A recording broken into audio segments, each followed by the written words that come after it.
What's up, y'all? Welcome to Recess. I'm Cash. I'm Wachekia. I'm Micah. I'm Awate. I'm Gyasi. We're here with Creative Justice and Converge Media. We're going to be talking to you about Seattle artists, youth issues, and many more topics. Stay tuned.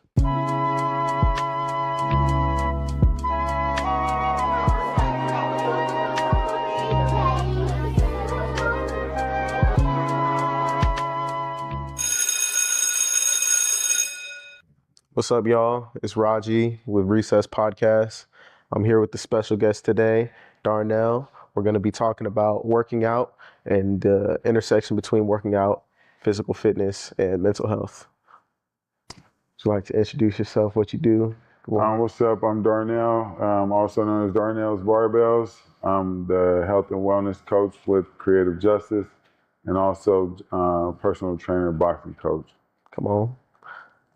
Just to get right into it, how are you doing? How are you doing today? I'm good. Good, dog. You know? So, how long have you been a personal trainer? About 7 years. 7 years. 6, 7 years, yeah. Yeah. Okay. What's your favorite thing about personal training? What draws you to it? Yes. I would say just helping people get on their journey, right? And just watching people set goals and accomplish them. I think, yeah. Professional goal posting. Yeah, just like watching people, you know. What was the question? I'm sorry. I forgot the question in the middle of the damn. It's like, what do you enjoy when it comes to personal training? Yeah, helping people set goals, watching them, you know, accomplish them, keeping them realistic, motivating them, watching people's bodies change, mentalities change. Mm-hmm. Yeah, just real simple. So, when you say watching people's mentality change, what do you think changes in them in terms of like positive or negative? Like, how do you see people change and grow? I think that it's very important to exert a certain amount of energy in a day, especially if you're high functioning or you're a slow starter or you have things built up. I think like you have to have some sort of release. And physically, I think it does something for you that you can't just think about, right? Mm-hmm. There's something in performing. And also that performance in tandem with goal setting, I think it helps the mental, you know? Have you had issues like working through stressful moments with clients when it comes to working out or like training in general, boxing? Watching people quit on themselves, people not committing or being disciplined, the battle of like self-esteem and stuff like that. Yeah, but not really. No, I think I'm pretty good at motivating people and kind of putting people in a position to have some success to build on so that they can like not generate disinterest, right? Mm-hmm. I guess. Yeah. Right. Would you say that's one of the biggest jobs as a personal trainer is like not building disinterest, keeping people interested? Yeah, and that varies client by client, right? Mm-hmm. Some people don't have that issue, but some people don't. Some people do, and you know that's why it's personal training, right? Everybody varies. It's different for everybody. There's a lot of like, there's different bodies. Some people want to work in a group setting. Some people aren't. Some people are uncomfortable looking like they don't know what they're doing, which is a great reason to hire a personal trainer, right? Because that's kind of half the battle is like knowing what to do. Mm-hmm. So. What would you say is the most essential mental trait to have when you're working out? Essential mental trait. Yeah. The non-tangibles. Something that you can't like put in front of somebody and just... I would say, actually, I would say like being okay failing. Because whether you're trying to like gain weight, you're gonna have to fail, right? Lifting heavy weights, right? And that doesn't feel good all the time, but over time, right, you kind of get the results. And the same thing with trying to lose weight or, whatever it is, right? Like at some point your cardio isn't good, right? And you're going to have to deal with that, and you're going to have to stay consistent for it to get better, right? And, if you're judging yourself off your performance versus how you look, you'll probably get further in your journey, Real. So patience, I guess, that too. Patience and learning how to fail, being okay with shortcomings. And being consistent. Consistency. You coach boxing, right? Yeah. Yep, you're a boxing coach. What are the biggest mental red flags you've seen in somebody when they're boxing? Like, for example, like somebody has a big ego, tries to like... Overconfidence is one. Confidence. Everything doesn't translate into boxing. So if you're a good basketball player, or you're a good football player, whatever, doesn't mean you're a great athlete. Doesn't always translate into boxing. Also, if you're making mistakes, you have to be very short-sighted so that you can kind of get back to learning, right? And just being humble, If you're gonna make so many mistakes starting out, that you just got to get used to it. Bro. You know what I mean? Until you get to a point where you can kind of, operate on your own and be accountable for your own training and stuff like that. Some stuff you don't need a trainer for, and I tell a lot of my clients, like, this is stuff you can do at home. This is, you don't pay a person to show you how to do this, whether it's boxing or just training in general. Like, a lot of it is going to be is your own accountability. Yeah. So I know we've had a lot of sessions at Washington Hall. Now, I'll say one of the things that's helped me is being like teachable, definitely being teachable, being able to intake information. Because before I did boxing, I did Taekwondo. And the one thing that did translate was like footwork and speed. But then you had told me, you were like, well, can you do that for 5 rounds? Or like, can you do that consistently? And it just didn't translate. So it's like I had to be learnable or teachable in that moment, be like, okay, I just need to do whatever boxing is. It's like hone in on that.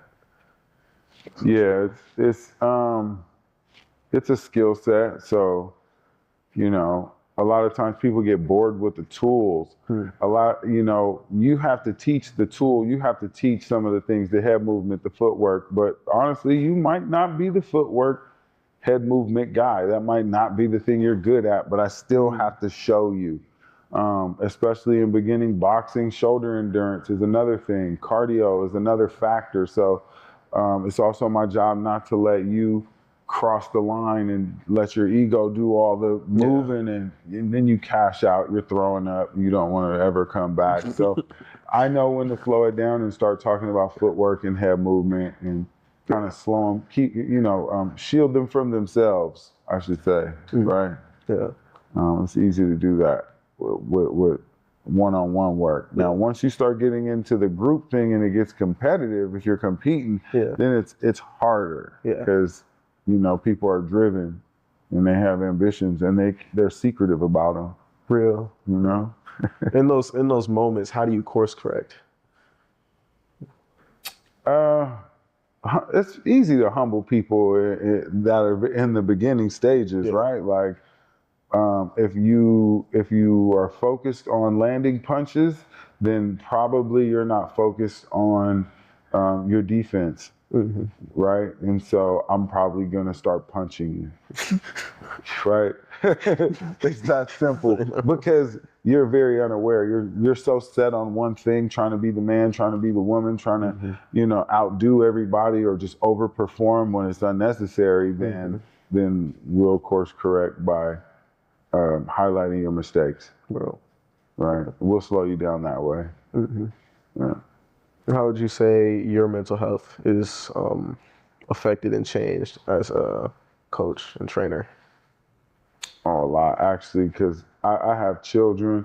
I do a lot of moving around throughout the day.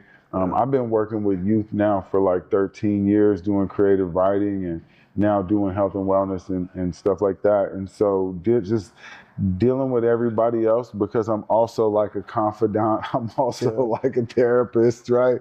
I listen to all this stuff. So for me, I wake up in the morning, I punch, I get to it. I really have been consistent my last, I don't know, 10 years. And for me, jump roping, boxing, a high volume cardio, high volume weights and all that, like I give everything to myself in the morning. Like I go hard 100% every day for me. And then that way I can say that y'all just get the rest.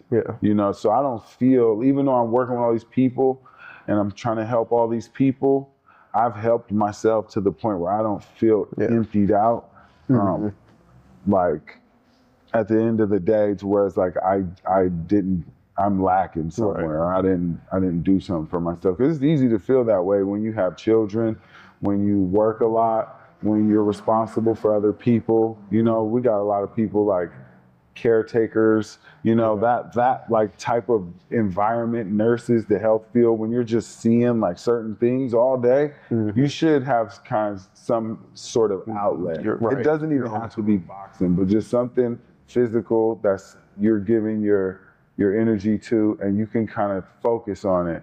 Right. Whether you're like somebody's sick, somebody's dying, you're in a breakup, whatever it is. Sometimes that'd be the 30 minutes or the 40 minutes to an hour where you blank out and you could actually just like do something and not think. So you got 30 minutes. 30 minutes. You got 30 minutes. It's real. It's real. I have a question. I've had hella questions, but when it comes to health and like eating, because that's a huge part in fitness, is your diet. Would you think it would be beneficial for people who are like, damn, I work 58 jobs, I got 90 kids, this is happening? Would you say it's more beneficial and easier for people to focus on their diet or to work out? Because I know both are essential, but like if someone had to prioritize the other, if somebody had to give like 20% more to... I would say, your diet for sure. Just because like you can go downhill with that pretty fast, you know?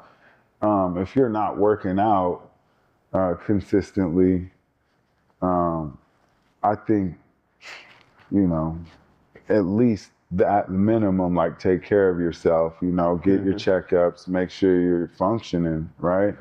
There's a certain quality of life we would all like to have. And I think diet's probably the easier route, I should say. I don't think that's even the easier route, but that's just something we gotta do. How long you want to be here, that's kind of up to you. If you want to feel like Rocky or have like the movie moment or whatever, like that's up to you. But it doesn't look that cute to boil broccoli. There's no moment there. So it's boring, you know what I'm saying? But that's like very necessary, you know? You actually probably don't get the physical part of it down without the diet. So I would say that's like a lot more important. But the two in tandem at the same time is like when you're gonna have your moment, when you're most disciplined in your fitness. It's like, look, don't say you gotta wait for your shoes. Don't tell me that your wife's schedule about to change and you're gonna start next Monday. We don't care about your fitness pants, you don't need a gadget, you don't need a pre-workout, you don't need creatine. What about protein? Should I quit eating meat? How about just do something? Get a jump rope. That's so free. Like you can make so many things. There's like so many different classes you can take. Everywhere, just do something. You know, we spend a lot of money on like weird things.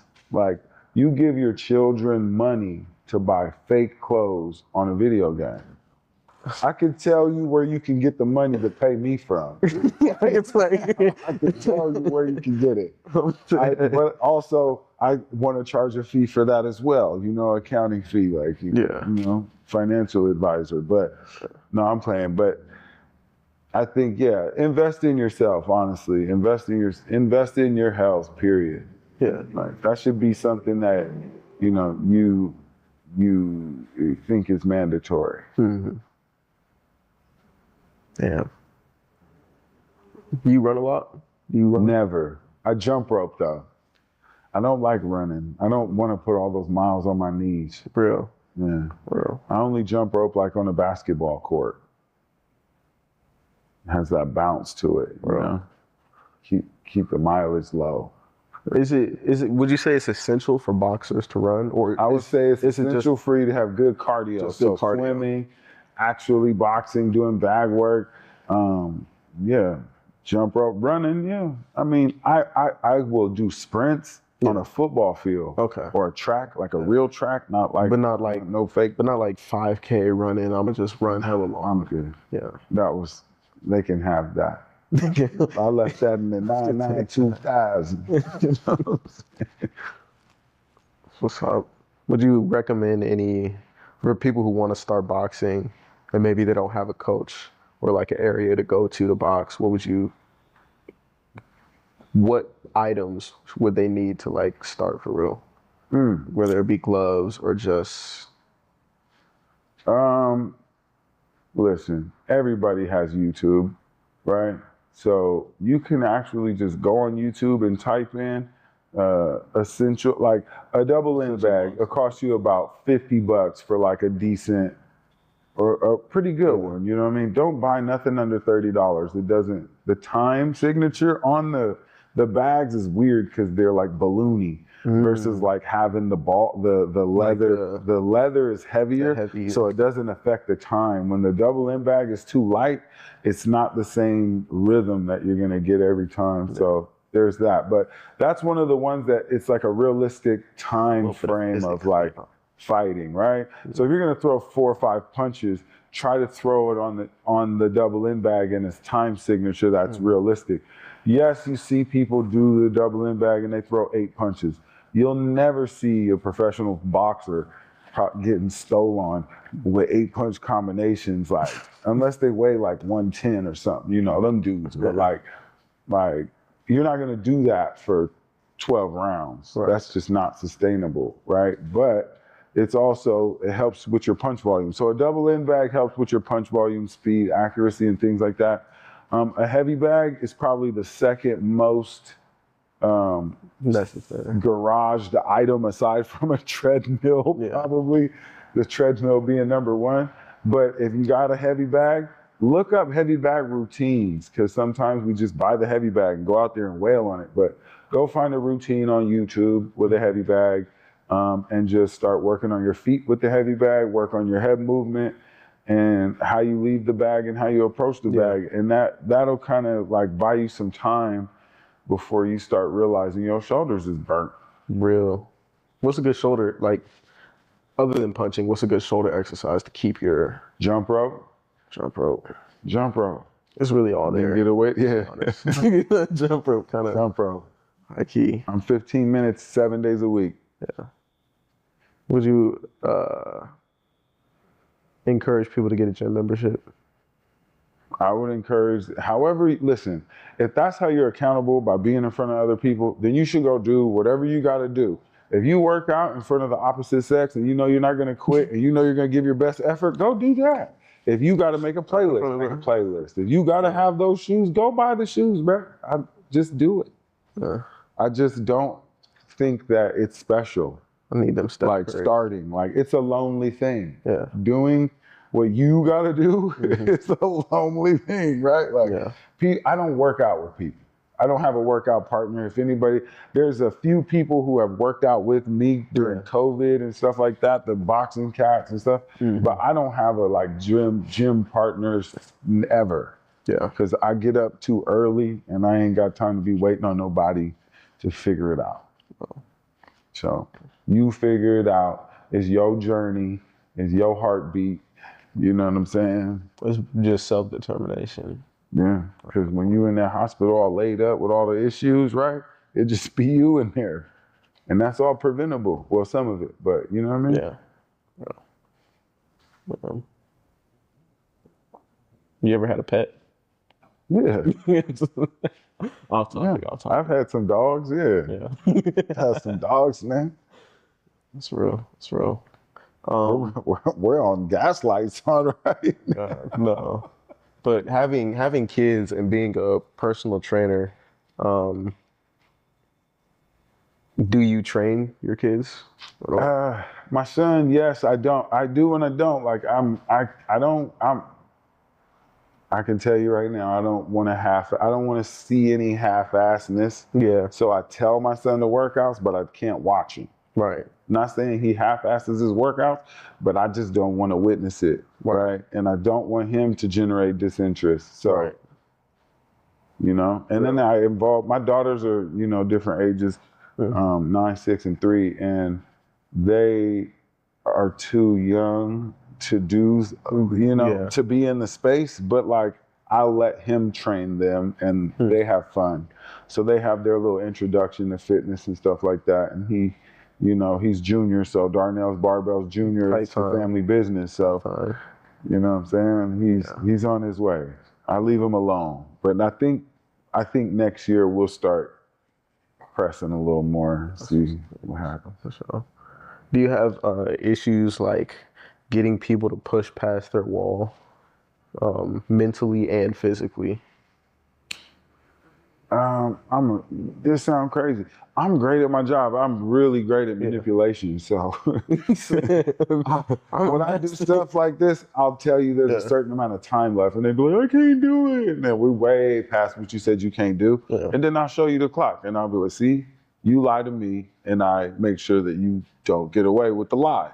Real. You know what I'm saying? So like, there's ways to like motivate people and get people to like concede to like, yo, this is what you pay me for. Right. You know what I mean? Right. Like, again, find your motivation however you're motivated by, take photos. Like I like to stress like performance goals, because those actually yield your aesthetic goals, however you want to look, whatever. But at some point you're performing, and at some point there's something that you cannot do that you want to do. And by the time you get to that goal, then you can look in the mirror and you're probably going to see some things look different, or you're probably going to feel better.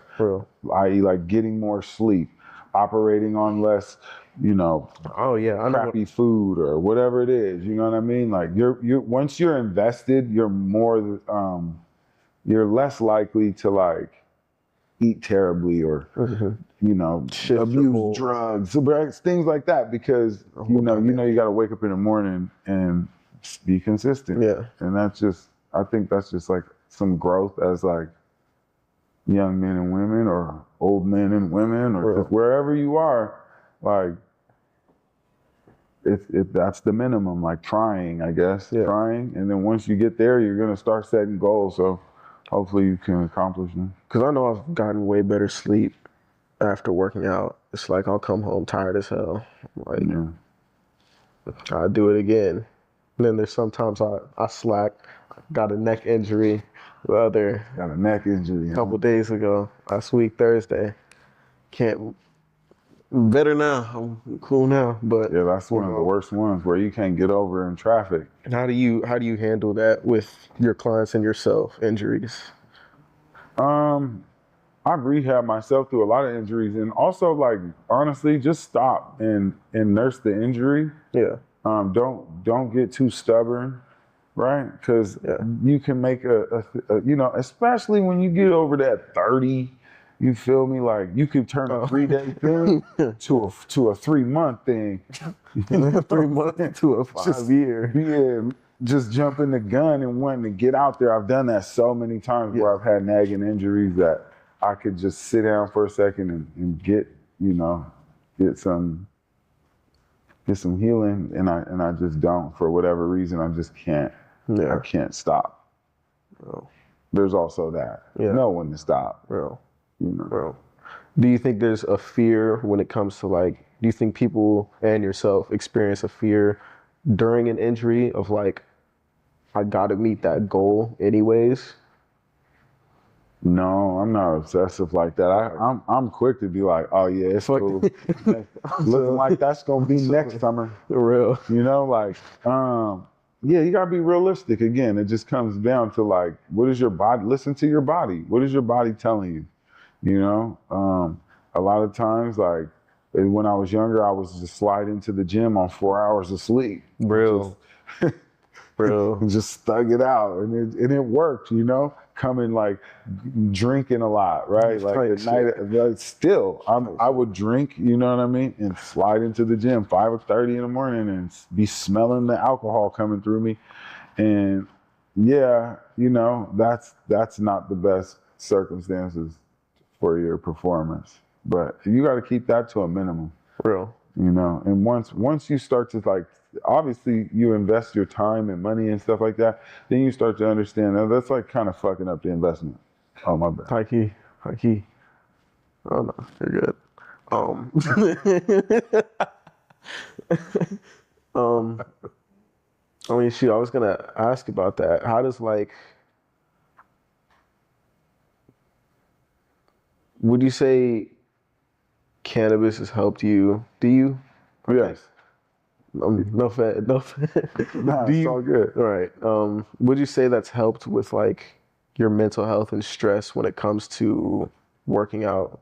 Does it make it easier to get I'll say this. done? Working out don't stress me out. So I'd be lying if I Yeah. said I have to smoke weed because I'm stressed about my Or workout. not have to, but like, Oh, you know. I smoke. Well, you know what it is for me is like I focus, I slow things down. This has become So a 420 episode. This is a 420 episode. I smoke before I work out, Yeah. and I'm able to focus. I'm able to focus, however, right? Yeah. But when I smoke, I'm really able to slow things down and just stick to the plan, right? Versus like if I go in there and I just have too much energy, I'm kind of all over the place. Yeah. Too much. Yeah. And yeah. But it's not a necessary thing for me. Mhm. I don't really like crutches. Real. You know, a supplement is a supplement, right? It's like to help you or to boost something or whatever. Very specific. But I don't like to use crutches. So, yeah, that's also just like a Innate. mind thing. Yeah. Would you say what does mental health mean to you in whole, like in life, throughout all your years being on this earth? What does mental health mean to you?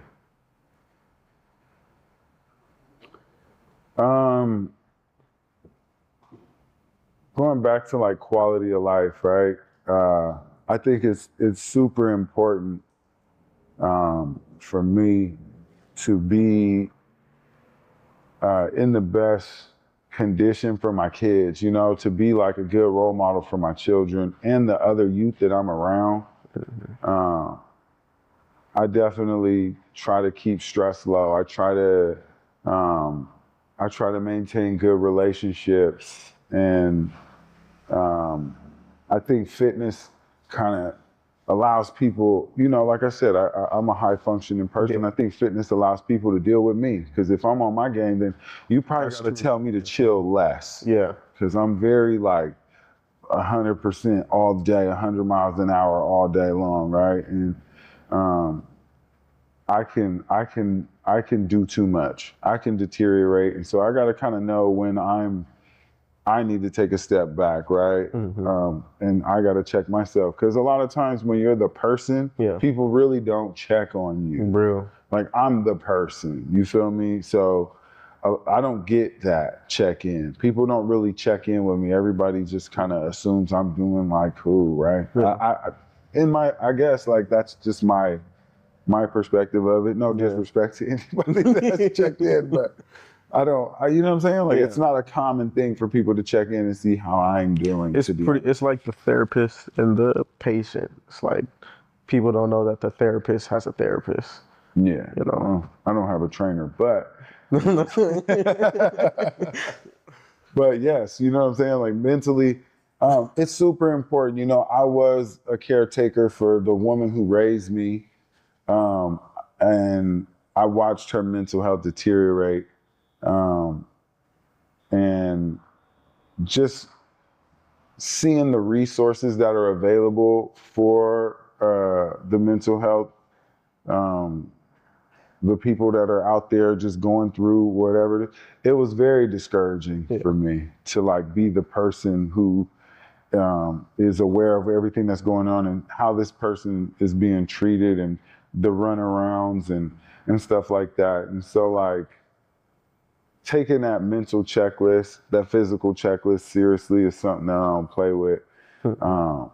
And I think, you should have like a close knit group of people that you do talk to, people that keep it real with you. That makes it a little bit easier, so you don't, I don't know, we don't clash, make terrible decisions. You know what I'm saying? Right. I definitely feel like life's gotten easier ever since I started working out, especially training with you in boxing at Washington Hall. Like life is way easier. It's a lot more chill, How often do you take breaks for yourself? In what way? Not in no fitness way, because that's a consistent thing, but like vacation, I guess. How long?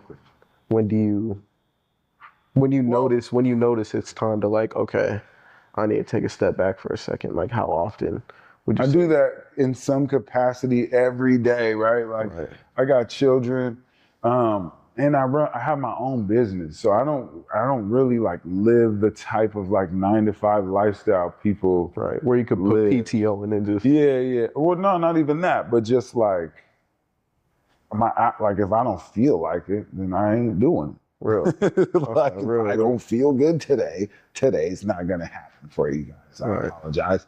That's what the text reads, right? Like obligation. Yeah. Also, there's like like during COVID, like I was a little greedy and I was doing a whole lot because I was like this fear of like not getting this money. Yeah.